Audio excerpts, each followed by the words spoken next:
ओम सर्वस्वरूपे सर्वे सर्वशक्ति समन्विते भवस्त्राही no Durga Devi नमस्तुते।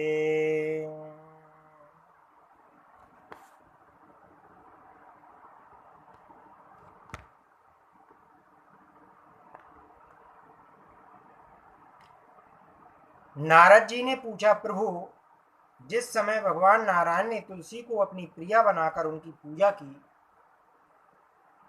उस समय किस विधि से उनका पूजन किया गया था और किस प्रकार स्तुति की गई थी, यह प्रसंग सुनाने की कृपा करें। भगवान, सबसे पहले देवी की पूजा किसने की और किसने इसका स्तवन किया अथवा किस प्रकार ये देवी सुपूजित हुई, यह सभी मैं आपसे सुनना चाहता हूँ।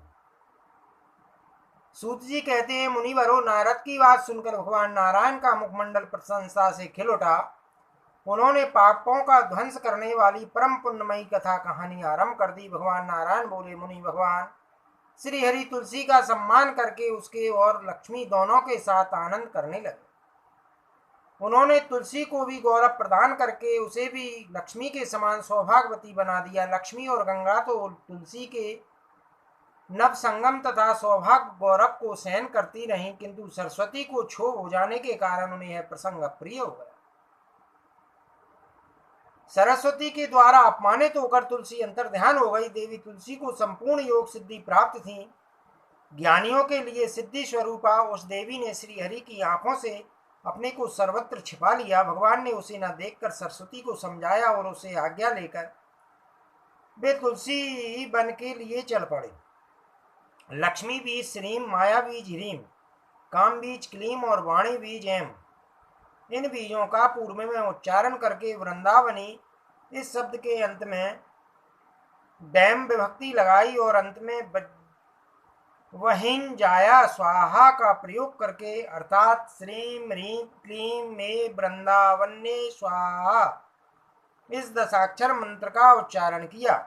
नारद, यह मंत्र राज कल्पतरु है। जो इस मंत्र का उच्चारण करके विधि पूर्वक तुलसी की पूजा करता है उसे निश्चय ही संपूर्ण सिद्धियां प्राप्त हो जाती हैं। घृत का दीप, धूप, सिंदूर, चंदन, नैवेद्य और पुष्प आदि उपचारों से तथा स्रोत द्वारा भगवान से सुपूजित होने पर तुलसी को बड़ी प्रसन्नता हुई।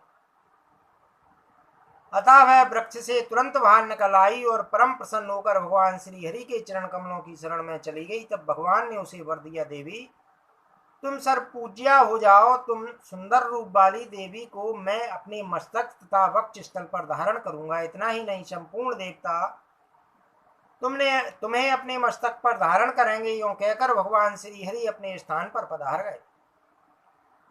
भगवान नारायण कहते हैं, मुनि, तुलसी के अंतर ध्यान हो जाने पर भगवान श्री हरि विरह से आतुर होकर वृंदावन चले गए थे और वहां जाकर उन्होंने तुलसी की इस प्रकार स्तुति की थी। श्री भगवान बोले, जब वृंदा रूप और वृक्ष एकत्र होते हैं तब उसे बुद्ध जन वृंदा कहते हैं। ऐसी वृंदा नाम से प्रसिद्ध अपनी प्रिया तुलसी की मैं उपासना करता हूँ, जो देवी प्राचीन काल में वृंदावन में प्रकट हुई थी। अतएव जिसे वृंदावनी कहते हैं उस सौभाग्यवती देवी की मैं उपासना करता हूँ, जो असंख्य वृक्षों में निरंतर पूजा करती है, अतः जिसका नाम विश्व पूजता पड़ा है, उस देवी की मैं उपासना करता हूँ। देवी, तुमने अनंत विश्व को पवित्र किया है, ऐसी तुम विश्व पावनी देवी की मैं विरह से आतुर होकर उपासना करता हूँ, जिसके बिना प्रचुर पुष्प अर्पण करने पर भी देवता प्रसन्न नहीं होते। ऐसी पुष्प सारा पुष्पों की सारभूता शुद्ध स्वरूपनी तुलसी देवी के शोक से घबरा कर मैं दर्शन करना चाहता हूँ।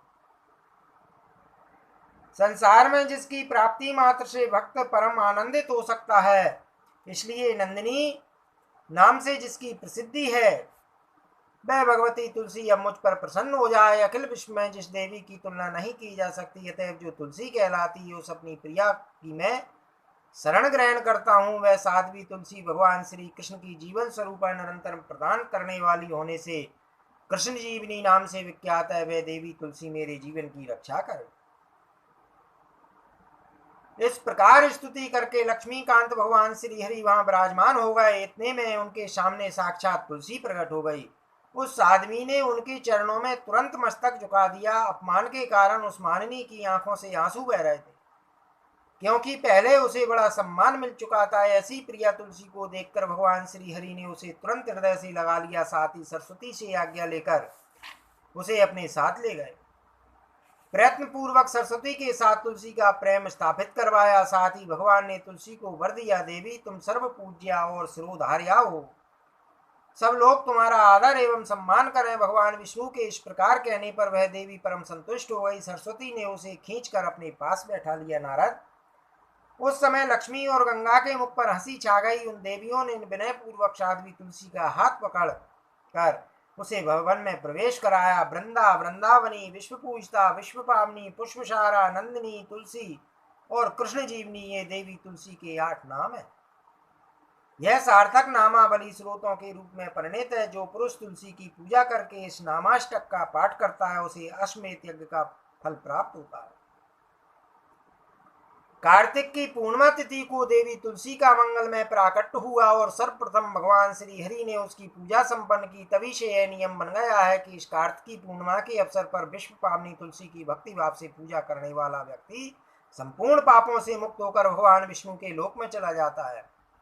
जो कार्तिक महीने में भगवान विष्णु को तुलसी पत्र अर्पण करता है वह 10,000 गोदान का फल निश्चित रूप से पा जाता है। इस तुलसी नामाष्टक के श्रवण मात्र से संतानहीन पुरुष पुत्रवान बन जाता है। जिसे पत्नी ना हो उसे पत्नी मिल जाती है तथा बंधुहीन व्यक्ति बहुत से बांधवों को प्राप्त कर लेता है। इसके श्रवण से रोगी रोग मुक्त हो जाता है। बंधन में पड़ा हुआ व्यक्ति छुटकारा पा जाता है। भयभीत पुरुष निर्भय हो जाता है और पापी पापों से मुक्त हो जाता है। नारद, है तुलसी स्रोत बतला दिया। अब ध्यान और पूजा विधि सुनो। तुम तो इस ध्यान को जानते ही हो। वेद की कण्व शाखा में इसका प्रतिपादन हुआ है। ध्यान में संपूर्ण पापों को नष्ट करने की आवाज शक्ति है। ध्यान करने के पश्चात बिना आह्वान किए भक्ति पूर्वक तुलसी के वृक्ष में षोडशोपचार से इस देवी की पूजा करनी चाहिए। परम साध्वी तुलसी पुष्पों में सार है। इनका संपूर्ण मनोहर अंग पवित्र किए हुए पाप को भस्म करने के लिए प्रज्वलित अग्नि की लपटों के समान है। पुष्पों में किसी से भी इनकी तुलना नहीं की जा सकती। वेदों में इनकी महिमा वर्णित है। सभी अवस्थाओं में पवित्रतामयी बनी रहती हैं। तुलसी नाम से इनकी प्रसिद्धि है। भगवान इन्हें अपने मस्तक पर धारण करते हैं। सभी को इन्हें पाने की इच्छा लगी रहती है। विश्व को पवित्र करने वाली ये देवी नित्य मुक्त है। मुक्ति और भगवान श्री हरि की भक्ति प्रदान करना इनका सहज गुण है। ऐसी भगवती तुलसी की मैं उपासना करता हूँ। विद्वान पुरुष इस प्रकार ध्यान, पूजन और स्मरण करके देवी तुलसी को प्रणाम करें। नारद, तुलसी का उपाख्यान कह चुका, पुनः क्या सुनना चाहते हो?